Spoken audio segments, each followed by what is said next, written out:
Hello, this is your Roshan sir, and today we'll talk about the macroeconomics chapter 6, and today's topic is money creation by the commercial banks. Okay, let's go on the topic.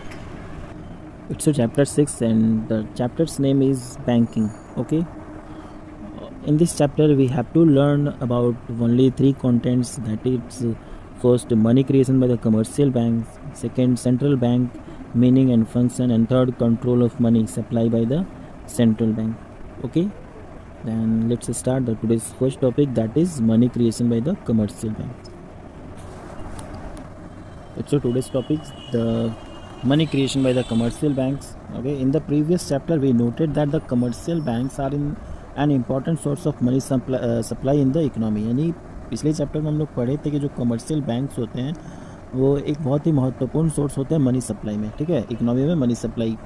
तो अब बात होती है commercial banks. तो commercial banks के बारे में मैंने बता दिया था किसको हम कमर्शियल बैंक्स बोलते हैं, यानी जितने भी यहाँ पे नेशनलाइज्ड बैंक हैं उस सबको कमर्शियल बैंक बोलेंगे, साथ में प्राइवेट बैंक्स भी आ जाएंगे, ठीक है, जिसका कंट्रोलेशन आरबीआई के हाथ में होता है, ठीक है, जैसे एसबीआई है, साथ में पीएनबी है, ठीक है, बहुत सारे बैंक हैं जो कि कमर्शियल बैंक के रूप में जाने जाते हैं। कैनरा बैंक है, बैंक ऑफ इंडिया है, ठीक है, सिंडिकेट बैंक है, सारे कमर्शियल बैंक है, ठीक है। तो इनका क्या इंपॉर्टेंस है, कैसे ये मनी सप्लाई करते हैं इकनॉमी में, इसी के बारे में हम लोगों को पढ़ना है इस टॉपिक में, ठीक है। आगे देखो क्या कह रहा है, unlike the central bank the commercial banks do not have the authority of issuing currency, यानी जैसे सेंट्रल बैंक है, अब central bank that means RBI, ठीक है, जो कि भारत सरकार की सेंट्रल बैंक है, यानी उसकी एक अथॉरिटी है जो उसके तरफ से जो भी फाइनेंशियल एक्टिविटीज़ होती है वो करती है, ठीक है। तो आरबीआई के पास जैसे एक अथॉरिटी है नोट इशू करने का, करेंसी जारी करने का, ठीक है, वैसा अथॉरिटी कमर्शियल बैंक्स के पास नहीं होता है। आरबीआई करेंसी इशू करके मनी का सप्लाई करती है, लेकिन जो कमर्शियल बैंक्स होते हैं उनके पास ये अथॉरिटी, ये पावर नहीं होता है, वो करेंसी इशू करने का काम नहीं करते, ठीक है, clear. They do not issue notes and और coins, yet they are the suppliers of the money as the create money by way of demand deposits, ठीक है, यानी नोट इशू करके या करेंसी इशू करके मनी का सप्लाई नहीं करते हैं कमर्शियल बैंक्स, फिर भी इनको सप्लायर्स बोला जाता है। तो कैसे क्यों बोला जाता है, क्योंकि ये लोग डिमांड डिपॉजिट के रूप में मनी का सप्लाई या क्रिएशन करते हैं, ठीक है। अब डिमांड डिपॉजिट क्या होता है सॉरी जैसे डिपॉजिट करते हैं, जैसे बैंक का क्या काम है, तो बेसिकली डिपॉजिट को एक्सेप्ट करना। कोई पर्सन अगर कुछ पैसा जमा कर रहा है बैंक में, ठीक है, कोई भी पर्सन है बैंक में क्या करता है, पैसे को डिपॉजिट करता है सेव करने के लिए, या फिर कोई बिज़नेस के लिए उसमें डिपॉजिट करता है। तो जो ये डिपॉजिट करते हैं पैसे, वो पैसों को फिर बैंक दूसरे पर्सन को प्रोवाइड करते हैं। सपोज दैट इधर कोई पर्सन है, इसको अगर पैसे की ज़रूरत है तो बैंक के पास ये जाता है लोन के लिए, ठीक है, तो लोन के रूप में बैंक इसको जो भी पैसा इसके पास रहता है, लिक्विडिटी रहती है, उसमें से इसको प्रोवाइड कर देता है, ठीक है, यानी एक तरफ से रिसीव करता है, दूसरी तरफ गिफ्ट करता है। तो इसी के थ्रू इसका बिजनेस चलता है। अब जिससे लेता है उसको बैंक क्या करता है, इंटरेस्ट पे करता है, और जिसको देता है उससे क्या करता है, इंटरेस्ट चार्ज करता है, उससे इंटरेस्ट वसूलता है। तो उसी के मार्जिन में जो बैलेंस बचता है उससे बैंक को प्रॉफिट होता है, क्लियर। तो इसी प्रोसेस के थ्रू बैंक जो होते हैं ये मनी सप्लाई का काम करते हैं, ठीक है, यानी इसको अगर दे रहा है तो सप्लाई तो कर रहा है मनी का इकोनॉमी में, ठीक है। अब आगे देखो क्या दिया है, in the present chapter we discuss the process of money creation by the commercial banks, how exactly the commercial banks create money। यानी इस चैप्टर में हम लोगों को यही डिस्कस करना है, यही पढ़ना है कि मनी का क्रिएशन कमर्शियल बैंक्स कैसे करते हैं, ठीक है, उसी के प्रोसेस को समझना है। तो process of money creation by the commercial bank, आगे वही टॉपिक नहीं दिया, स्टार्ट हो रहा है, चलो देखते हैं क्या दिया है। तो following observation explain the process of money creation by the commercial banks, कुछ ऑब्जर्वेशन दिए जिसके थ्रू जो मनी का क्रिएशन होता है कमर्शियल बैंक्स के से उसको एब्जॉर्व किया, ठीक है, और जो ऑथर है वीके बोरी का बुक है, ठीक है, वही ऑथर है इसे। देखो यहाँ पे फर्स्ट पॉइंट क्या दिया है, banks receives cash deposit from the people. अभी जो मैंने बताया बैंक का जो काम होता है एक तरफ से रिसीव करना, दूसरी तरफ देना, ठीक है, रिसीविंग और गिविंग का काम होता है। तो डिपॉजिट जो लोग करते हैं उनका रिसीव करता है कैश के रूप में, फिर these are called the primary deposit, इसको हम लोग क्या कहते हैं, प्राइमरी डिपॉजिट करते हैं, ठीक है। और लोग कैश डिपॉजिट क्यों करते हैं बैंक में, तो कोई सेविंग के लिए करता है, कोई बिजनेस के लिए, किसी को पेमेंट के लिए करता है, ठीक है, अलग अलग नीड्स होती है लोगों की, उसके अकॉर्डिंग वो लोग डिपॉजिट करते हैं, तो उसी को प्राइमरी डिपॉजिट बोलते हैं हम। इसके बाद दूसरा है bank lend money many times more than their cash reserve. अब जो बैंक है बहुत टाइम ऐसा भी देखने को मिलता है कि वो लोग जो पैसा देते हैं, ठीक है, अब जैसे लोन के रूप में दे दिए या फिर किसी को ज़रूरत है, तो जो भी पैसा वो लोग देते हैं तो वो कभी कभी ऐसा भी देखने को मिलता है कि वो कैश रिजर्व से भी ज़्यादा दे देते हैं, यानी जितना उनके पास रिजर्व रहता है उससे ज़्यादा वो दे देते हैं, ठीक है। अब इसके बाद थर्ड पॉइंट आता है कि money is lend by the commercial bank not in the form of cash but in the form of credit entry in the accounts of borrowers. This credit entries are known as secondary deposit. यानी कह रहा है कि अगर किसी को ज़रूरत होती है, पैसे लेता है बैंक से, ठीक है, कमर्शियल बैंक से, तो जो पैसे कमर्शियल बैंक देते हैं वो कैश नहीं देते हैं, कैश के फॉर्म में नहीं देते हैं, उसको उनके अकाउंट में क्रेडिट एंट्री कर देते हैं बैंक, ठीक है, उनके अकाउंट में क्रेडिट एंट्री कर देते हैं, यानी उनके अकाउंट में उतना पैसा क्रेडिट हो गया, जमा हो गया। अब वो चाहे तो उस पैसे को जैसे चाहे वैसे वो निकाल सकते हैं, चाहे एक ही बार में पूरा निकाले या फिर थोड़ा थोड़ा करके, जैसे उनका जो यूज़ होगा, नीड होगा, उस हिसाब से वो निकाल सके। तो ऐसे क्रेडिट एंट्रीज को सेकेंडरी डिपॉजिट के नाम से जाना जाता है, ओके। इसके बाद आता है fourth number point, the borrowers can issue cheque against credit loans in their accounts. यानी जो बोरोवर्स होते हैं, ठीक है, निकालने वाले, पैसे निकालने वाले, वो क्या करते हैं, चेक मतलब इशू करते हैं, ठीक है, क्रेडिट के रूप में यानी लोन्स के रूप में, ठीक है, अकाउंट्स में अपने या फिर बैंक को जाके देते हैं, ठीक है। This cheque circulate in the economy as a money. अब जैसे तुम्ही को मान लो तुम्हारे अकाउंट में कुछ पैसे हैं, तुमको पैसे चाहिए, तो तुम बैंक जाओगे निकालने के लिए, तो वहाँ पे तुम्हारे पास ऑप्शन होता है।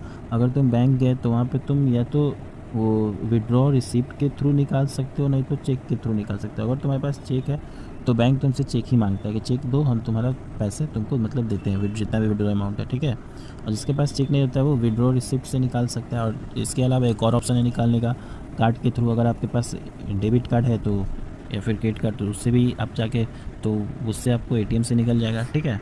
तो निकालने का, विड्रॉ करने का बहुत सारा ऑप्शन है, लेकिन वो चीज़ यहाँ पे दे रहा है, चेक के बारे में बोला है कि चेक इशू करता है कोई बोरोवर पैसे निकालने के लिए या लोन लेने के लिए, तो वहाँ पे क्या करता है, वो जो चेक इशू करता है वो चेक उसका सर्कुलेट करता है इकोनॉमी मनी के रूप में इकोनॉमी में, ठीक है। अब आगे primary deposit plus secondary deposit, ठीक है। प्राइमरी डिपॉजिट और सेकेंडरी डिपॉजिट मिलाकर क्या बनता है, डिमांड डिपॉजिट। ये चीज़ ध्यान में रखना, यानी प्राइमरी डिपॉजिट और सेकेंडरी डिपॉजिट का जो सम होता है वही डिमांड डिपॉजिट कहलाता है, जो कि कमर्शियल बैंक्स के थ्रू लोगों के पास जाता है, ठीक है। अब इसके बाद 6 नंबर पॉइंट आता है कि जो टोटल डिमांड डिपॉजिट होता है बैंक का, वो कभी कभी कैश रिजर्व से भी ज़्यादा हो जाता है, ठीक है। कमर्शियल बैंक्स के कैश रिजर्व से ज़्यादा हो जाता है टोटल डिमांड डिपॉजिट। तो ऐसा इसलिए होता है क्योंकि कमर्शियल बैंक क्या करते हैं, जानते हैं कि उनके जो भी डिपॉजिटर्स हैं वो कभी शो अप नहीं करेंगे कि जो बैंक से विड्रॉ हो रहा है, निकल रहा है पैसा, वो केवल कैश के फॉर्म में ही हो, ठीक है। इसीलिए कभी कभी जो टोटल डिमांड डिपॉजिट होता है वो ज़्यादा हो जाता है कैश रिजर्व से। आगे, if the experience shows the withdrawal are generally around 10% of the demand deposit, the banks need to keep only 10% of deposit as cash reserve कह रहा है कि if the experience shows the withdrawals are generally around 10%, यानी अगर ये show किया जाए कि जो विड्रॉ है वो 10% हो डिमांड डिपॉजिट के, तो जो बैंक को आवश्यकता है रिज़र्व रखने की, कैश रिज़र्व रखने की, ठीक है, वो 10% की ही हो, डिपॉजिट की 10% की। इसके बाद है 7 नंबर तो हो गया। 8 नंबर पॉइंट्स देखते हैं। All the demand deposits held by the people serve as a money supply in the economy, यानी जितने भी डिमांड डिपॉजिट है, यानी लोगों के पास जितने भी पैसे हैं, वो एक तरह से मनी सप्लाई के रूप में होता है इकोनॉमी में, ठीक है। Just like cash held by the people, जिसमें कि जो कैश होता है लोगों के पास, वो यानी जितने भी इकोनॉमी में लोगों के पास जितने भी पैसे हैं जो कि सर्कुलेट कर रहा है, ठीक है, कैश के फॉर्म में, वो सारा यहाँ पे एक तरह से मनी सप्लाई के रूप में काउंट होता है। इसके बाद है 9th number, demand deposit serving as money supply is called the bank money, this is money collected by the banks. कह रहा है जो डिमांड डिपॉजिट होता है वो सर्व करता है एक तरह से मनी सप्लाई के रूप में, इसलिए उसको बैंक मनी बोला जाता है। और ये जो बैंक मनी होता है वो बैंक के द्वारा ही क्रिएट किया जाता है, ऐसा जो मनी होता है, ठीक है। Because this is circulating in the system not in the form of cash but in the form of cheques issued by the banks to the holder of the demand deposit. यानी जो ये circulate वाला money है वो केवल cash के form में ही नहीं होता है, उसके कैश के साथ साथ चेक के भी फॉर्म में होता है, ठीक है, जो कि सर्कुलेट करता है मनी में। तो ये एक तरह से मनी का सप्लाई होता है जिसके थ्रू कमर्शियल बैंक्स क्रिएट करते हैं मनी सप्लाई, ठीक है, क्लियर। अब इसका एक इलस्ट्रेशन दिया है यहाँ पे, आगे चलो देखते हैं। तो देखो क्या कर रहा है, let us illustrate the process of credit creation with the help of example for the sake of simplicity we assume that the first point दिया है कि there is a single banking system. अगर एक सिंगल बैंकिंग सिस्टम है in the economy, initially the bank receive deposit 1000, bank जो है 1000 का deposit receive कर रही है, ठीक है, पहला पॉइंट दिया है। और दूसरा पॉइंट ये दिया है कि जो CRR है, कैश रिजर्व रेशियो है, जो कि रखना पड़ता है बैंक को, वो 10% है। इट डज़ नॉट चेंज, ये चेंज नहीं हो सकता है। This reflects the cash reserve of the commercial banks as a percentage of their demand deposit. अब यहाँ पे टेबल के थ्रू शो किया है, देखो यहाँ पे क्या बता रहा है। तो कैसे क्रिएशन ऑफ मनी होता है सिंगल बैंकिंग सिस्टम में, तो 1000 का डिपॉजिट बता रहा था अभी क्वेश्चन में, और 10% CRR रखने के लिए, कैश रिजर्व रेशियो रखने के लिए। तो सबसे पहले फर्स्ट राउंड में देखो यहाँ पे क्या दिया है, डिपॉजिट है 1000 का, लोन्स मान, तो इसमें से लोन्स कितना दे सकता है, कितना सर्कुलेट कर सकता है। अगर 1000 रुपीज़ डिपॉजिट होता है बैंक में, तो बैंक उसमें से कितना पैसा लोन के रूप में सर्कुलेट कर सकता है, तो 900 रुपीज़ सर्कुलेट कर सकता है। और अकॉर्डिंग टू द क्वेश्चन 10% उसको CRR यानी कैश रिजर्व रेशियो में उसको रखने हैं टोटल डिपॉजिट्स के। तो टोटल डिपॉजिट का 1000 था, तो इसका 10% 100 होगा, तो 100 रुपीज़ वो कैश रिजर्व रेशियो में रखेगा कैश के फॉर्म में। या फिर सॉरी, सेकेंड राउंड में क्या होगा, अगर 900 सपोज दैट 900 है, तो इसका 10%, तो 810 रुपीज़ वो सर्कुलेट करेगा, बाकी 90 रुपीज़ वो रखेगा CRR में। फिर यहाँ पे 810 रुपीज़ को ये टोटल डिपॉजिट है, और यहाँ पे 729 ये सर्कुलेट करेगा लोन्स के रूप में, और 81 रुपीज़ रखेगा CRR में। तो हमें टोटल क्या यहाँ पे पता चल रहा है, देखो यहाँ पे टोटल क्या दे रहा है कि टोटल 10,000 के ऊपर डिपेंड किया। यहाँ पे 10,000 अगर रहेगा टोटल डिपॉजिट, तो 9,000 इसका लोन्स के रूप में सर्कुलेट होगा, 1,000 वो रखेगा रिजर्व के रूप में। अब आगे देखो क्या कह रहा है यहाँ पे, उसी को समझाया है क्लियरली लिख करके, पूरा जो अभी हम बताए हैं, ठीक है, उसी को स्टेटमेंट में लिख करके बताया है। तो कभी भी जो उसका ये 10% इसमें दिया है 10%, लेकिन अभी प्रेजेंट में CRR 10% नहीं है, कम है, ठीक है, 3.5 के अप्रॉक्सीमेट में है CRR। तो कभी भी बैंक ये CRR जितना फिक्स की जाती है, ये बैंक के द्वारा नहीं फिक्स किया जाता, ये RBI के द्वारा फिक्स किया जाता है, ठीक है, CRR। तो इससे कम या ज़्यादा ये नहीं रख सकते हैं, ठीक है, रिज़र्व के रूप में। और लोन्स भी इससे ज़्यादा या कम प्रोवाइड नहीं कर सकते हैं। CRR पहले रखेंगे तभी लोन्स वहाँ से प्रोवाइड करेंगे जितना पैसा बचेगा। देखो आगे क्या दे रहा है नेक्स्ट पेज पे, thus if cash reserve ratio is equal to 10%, अगर कैश रिजर्व रेशियो 10% के इक्वल है, then initial deposits of 1000 rupees allows to the bank create demand deposit up to 10,000। यानी जो इनिशियल डिपॉजिट होगा वो 1000 होगा, तो 1000 अलाउ होगा, तो इसका डिमांड डिपॉजिट 10,000 होना चाहिए, ठीक है। अगर डिमांड डिपॉजिट यहाँ देख लो फार्मूला के तहत भी निकाल करके शो किया है, अगर डिमांड डिपॉजिट निकालना हो तो 1/CRR, जितना रेशियो है CRR का, तो 10% है। फिर cash reserve into cash reserve करेंगे, तो कैश रिजर्व 1000 अगर किए हैं तो 1/10, और 10 का परसेंटेज है, तो ये देख लो कैसे सॉल्व होता है। तो 1/10 ऊपर चला जाएगा 100, परसेंटेज का 100, फिर इंटू 1000, ठीक है। तो ये 1 0 से 1 0 ख़त्म हो जाएगा, 100 इंटू 100 हो जाएगा हमारा, कितना हो जाएगा, तो 10,000, ठीक है, क्लियर। वही 10,000 यहाँ पे निकाला है। परसेंटेज कभी भी अगर नीचे रहेगा तो उसका 100 ऊपर लगता है, और सिंपली अगर परसेंटेज केवल ऐसे दिया है 10%, तो इसका मतलब हुआ 10/100, और अगर वो नीचे में फ्रैक्शन में, तो फ्रैक्शन का फ्रैक्शन ऊपर चला जाता है, ठीक है।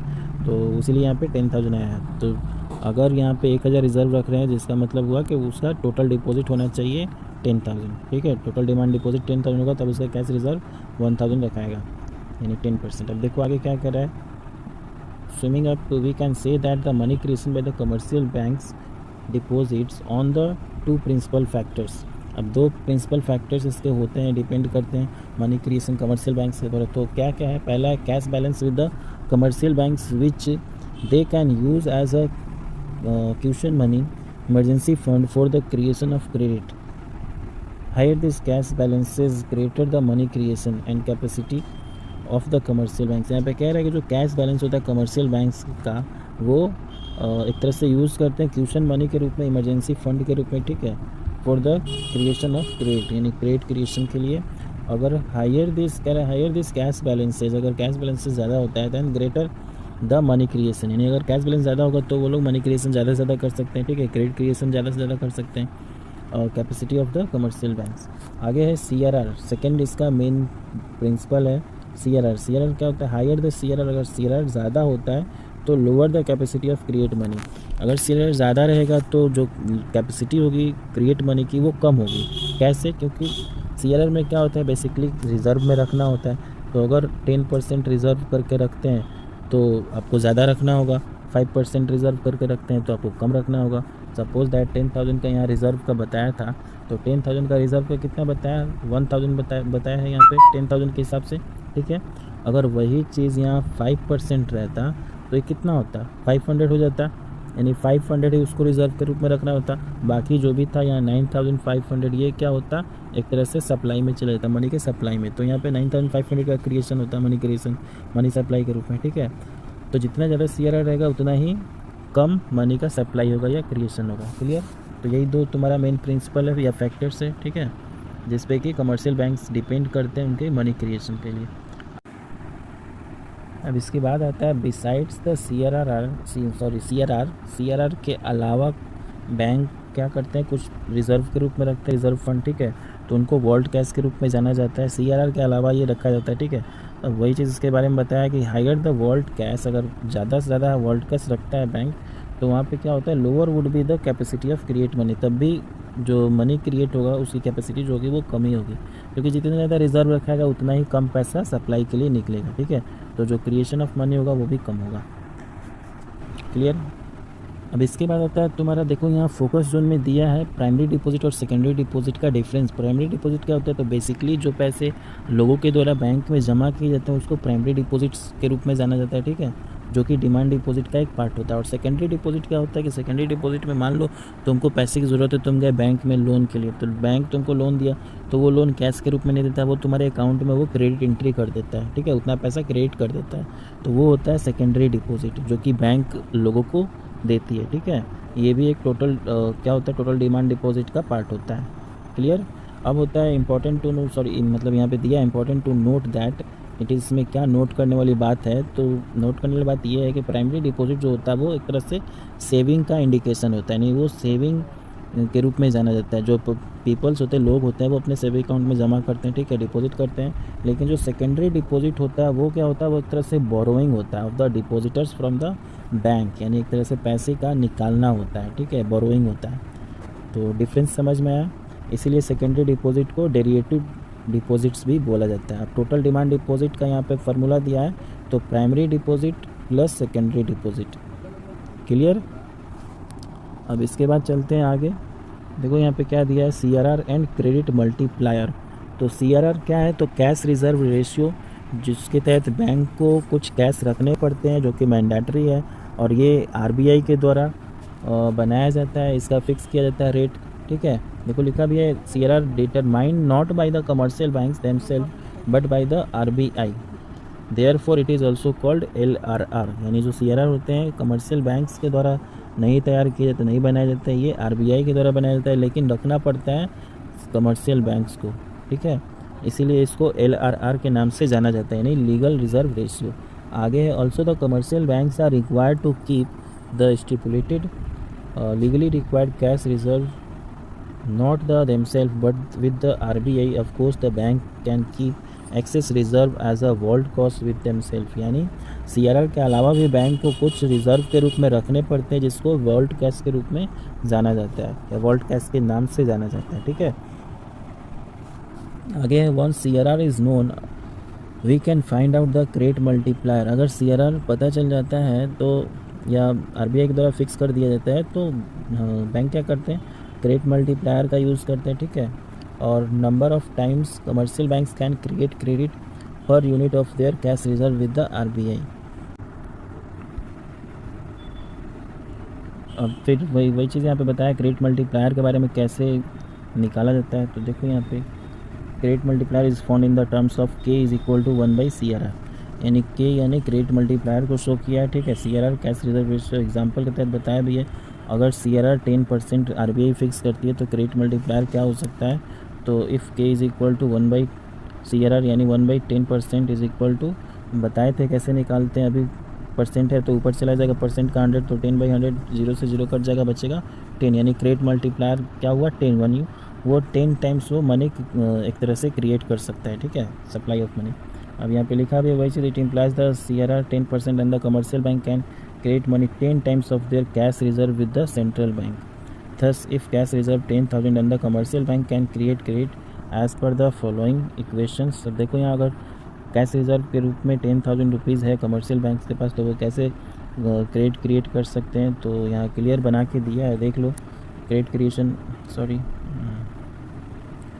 क्रिएशन ऑफ या मनी क्रिएशन 10,000 इंटू 1/10%, यानी परसेंट का 100 ऊपर चला जाएगा, 0 से 0 कट जाएगा, 10,000 into 10 into is equal to 1 lakh, यानी 1 लाख रुपीज़ उसका क्या हुआ मनी क्रिएशन या फिर क्रेडिट क्रिएशन हुआ, ठीक है। अब आगे देखो यहाँ फोकस जोन में तुम्हारा क्लियर लिखा भी है क्रेडिट मल्टीप्लायर के बारे में, फिर से वही चीज़ शॉर्ट फॉर्म में बताया। क्रेडिट मल्टीप्लायर क्या होता है, के से इंडिकेट किया जाता है, CRR कैश रिजर्व रेशियो होता है, CRR RBI के द्वारा फिक्स किया जाता है, और क्रेडिट मल्टीप्लायर का मतलब होता है कि ये इंडिकेट करता है मैक्सिमम अमाउंट को, मनी को, ठीक है, जो कि कमर्शियल बैंक्स के द्वारा क्रिएट किए जाते हैं, ठीक है। तो ये तुम्हारा टॉपिक यहाँ पे कंप्लीट होता है। आगे है द सेंट्रल बैंक के बारे में पढ़ना, यानी RBI के बारे में पढ़ना, जो कि इसके सेकंड वीडियो में मैं बताऊंगा, ठीक है। तो इस वीडियो में फ़िलहाल इतना ही।